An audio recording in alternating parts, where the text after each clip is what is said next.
Hello, this is Elizabeth Reed, and we are getting close to the end of A Place Called Perfect.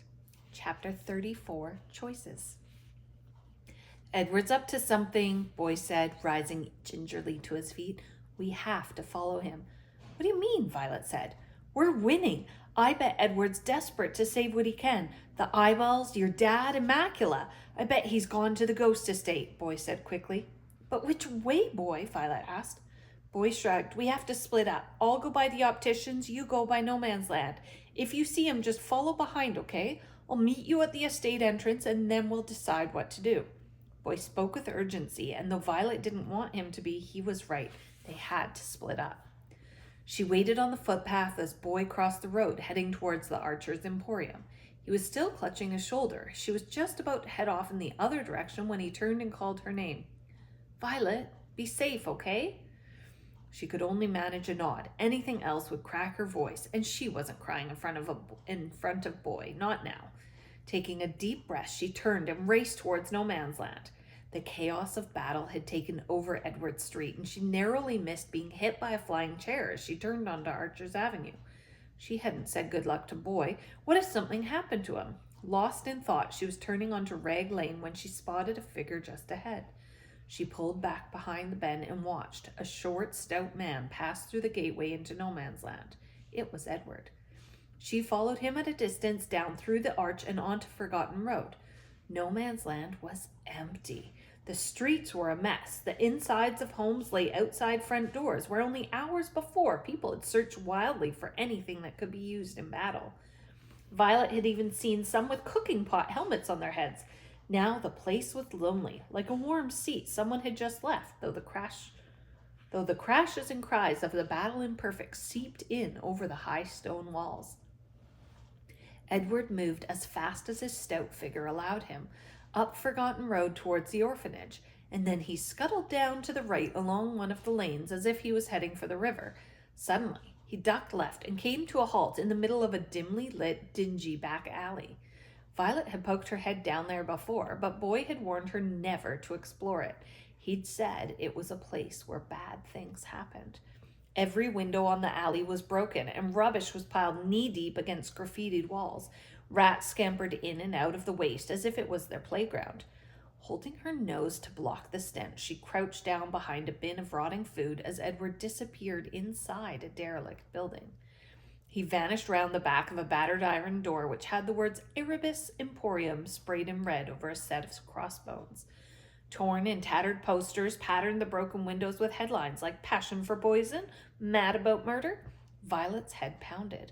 A few minutes later, the door screeched on its hinges, and Edward Archer returned to the alley, carefully carrying a slim, small object. Pretty pistol, he smiled, stroking the long black neck of the deadly weapon. I'm sure you could cause damage, my dear. What was he doing with a gun? Violet lost her balance and tipped against the bin, rattling it. Edward shoved the pistol into his pocket and looked around the empty street. She ducked and waited. Sweat raced down her forehead and stung her eyes. She held her breath. A rat ran out from behind some bins and scuttled down the road.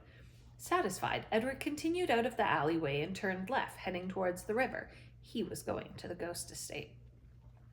Violet needed something. She couldn't go unarmed now that he had a gun. She raced back out onto Forgotten Road. Surely she'd find something in the contents that were scattered outside homes. She was busy rifling through a cardboard box filled with small shovels when a swish of material caught her eye. She stopped dead and turned. Rose Brown stood in the middle of the empty road. The hem of her apron swung a little as she moved nervously from foot to foot. "Ma'am?" Violet whispered, her voice trembling. Rose didn't answer. "Ma'am," she said, running to Rose's side. "Ma'am, what are you doing here?" Rose looked at Violet, her eyes blank. "Ma'am, it's me, Violet." "Oh, were you speaking to me, little girl? I'm sorry. I thought you were talking to your mother. I suppose I am the only one in this strange place," Rose replied, looking around in a daze. Ma'am, please, it's me," Violet choked, her voice breaking. "I'm sorry. You must be confused. You can't have forgotten me already. You can't. I only left a few days ago." Her mother eased away from Violet. "I don't know how I ended up in this place," she stuttered, turning her back on her daughter. I was walking up from the bookshop. Someone bumped against me and my glasses fell off. Suddenly, there were all these people around and they were fighting, and it made me nervous. And then I saw children coming out from a lane. It looked quieter than the street. I'd never noticed it before. Isn't that odd? So I walked down here, and it's no man's land, ma'am. It's where I've been. I've missed you so much. Please, Rose interrupted. I'd rather you didn't call me that. What would your real mother say? Have you hit your head, dear? Maybe it's this place. It is very confusing. Violet searched her mother's face for some recognition, something that told her she had not been forgotten. Rose began to back away. Do you happen to know how to get out of here? I have to get to the shop. I ran out of eggs, you see. You can't make Madeira cake without eggs. She laughed nervously. I'll get William, Violet said suddenly. That's what I'll do. I'll get William. He'll fix the reimaginator, and then he'll fix you. I have your imagination, ma'am. I left it at Merrill's. We couldn't fix you then because you were on the other side of town, although I really wanted to. I'm so sorry, Mum. Violet's eyes welled with tears. I think you've banged your head, dear. Anyway, it was lovely to meet you, but I must be on my way. I can help you get out of here, Violet blurted desperately. Please, please, follow me. Rose looked around cautiously and after a little hesitation followed her daughter. They were just near the arch when a loud bang shook the streets. Violet and Rose jumped in unison. My goodness, that sounded like a gunshot, Rose gasped, her hands cupping her mouth. It had to be Edward, Boy, her dad, Macula, William. Their faces all flooded her mind. What was she doing? She was about to abandon them all. The only way to save Perfect and her family was by working together. She couldn't be selfish. Ma'am, she said firmly, you have to stay here. There's trouble in Perfect. I have to go, but I will be back for you. I promise. I'm not your mother, little girl. Please stop calling me that. I'm sorry, Violet stuttered. It's, the Archers. They asked me to find you. They said you make the best Madeira cake in Perfect. They want you to make some for a party they're having. A party? How wonderful. Why didn't you say so sooner? We must get going then. I really need those eggs now, Rose said, walking up the steps towards Rag Lane. No, Violet shouted. No, they said to wait by the steps. They're getting the eggs delivered here. The shop is closed for Christmas.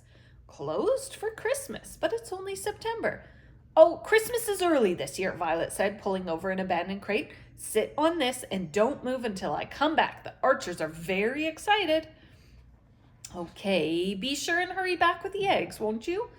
Violet nodded and sprinted at bullet speed through the streets, slowing only to negotiate her way over the footbridge. She stopped at the entrance to the ghost estate. She'd promised to meet Boy there, but he was nowhere to be seen. Maybe she was too late. Chapter 35, The Last Stand.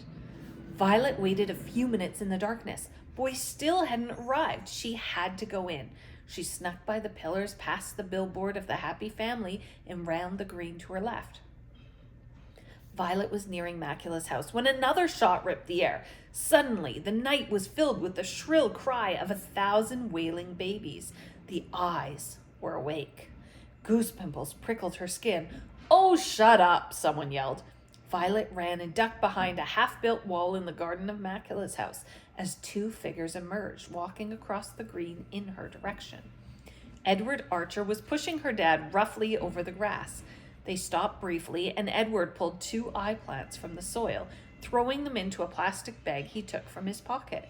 The screeches and wails grew louder, and the plants shook in a mass frenzy. Her father seemed very weak and stumbled several times trying to keep pace with Edward. What had they done to him? She looked away, plunged her fingers deep into the loose earth, and squeezed the soggy soil. Her body shook. She wanted to act, but she'd learned the art of timing from Boy. Faster, Eugene, Edward roared. We have to get out of here. That blasted brother William never could keep to his own business. I can't move any faster, her dad coughed, tripping over a tuft of grass. I haven't eaten in days. I fed you last week. I am not a plant, her father complained. Once a week is not enough. Where are you taking me? Somewhere else, Edward sneered. I'm going to create my own Perfect, where William will not find me. He was advancing on Macula's house. What about my family? You promised they'd be okay. Oh, they are, Eugene. Well, your wife is at least. She is perfect. As for that daughter of yours, I left her in the middle of a battle. He let out a hollow laugh. With any luck, my watchers have sorted her out by now. Violet's fighting back? Eugene said with a hint of hope. I knew it. She's braver than all of us. Her father's voice was weak. He was standing on Macula's lawn, just meters away from Violet. A broken man. She had to do something. Suddenly, she was on her feet. Dad! Eugene Brown turned to face his daughter. All weakness left him, and he ran, wrapping her in his bony embrace. He held Violet tighter than ever before. All her bravery fled, and she was his girl again as she collapsed into his arms. Another shot cut the night. Eugene pushed Violet behind his back and turned to face Edward. A stocky twin pointed his pistol at the pair. Eugene, get back here! You've had your day, Edward Archer. I won't let you take my family. Her father's voice was strong and steady, like the old hymn. I don't want your family. They can go to hell as far as I care. You're the only one I need. Edward's eyes bulged, ready to pop their sockets. You can't have me. You've taken enough. You have my research. Take it and leave us be. Do your sick project somewhere else. I can have whatever I want. I have a whole town at my fingertips. Had, Violet shouted, sneaking out from behind her father. The town isn't yours anymore. William saved it. Violet noticed movement in the upstairs window of the house. A shadow passed by the pane and rested there for a moment, and then retreated back into the shadows of the room. It was Macula Archer. William is a better man than you will ever be, Violet roared, drawing all attention towards her. Oh, William the golden boy. Everyone loves William. Well, he can take perfect if he wants it, but I will have his precious Macula. She's mine, Edward laughed.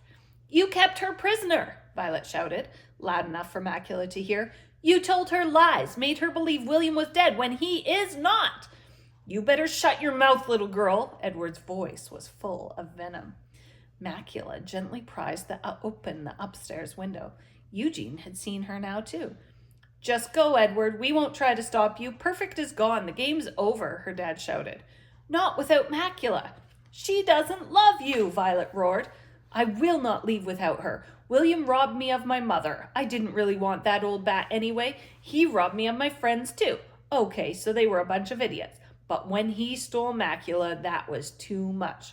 He didn't get to keep her, though, did he? She's mine now. I'm taking something from William. I'm doing it right under his nose, and there's no way you Browns can stop me. Macula loves me. Edward Archer turned and charged for the house. The window was fully open. It was now or never. Violet raced across the lawn towards him. She doesn't love you. She loves William. The stout twin stopped, turned, and glared at Violet.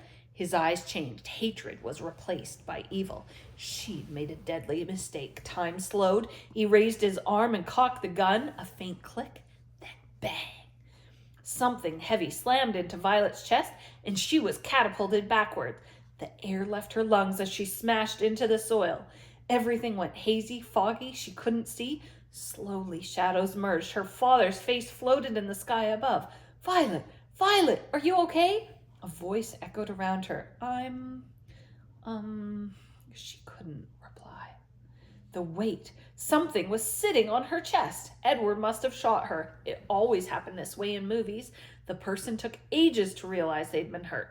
She felt no pain. There was never any pain in the movies. That boy, he saved your life, her father stammered. What? Violet bolted upright, and the weight seemed to shift. She wasn't dying? Boy slumped off her chest onto the grass beside her, unconscious.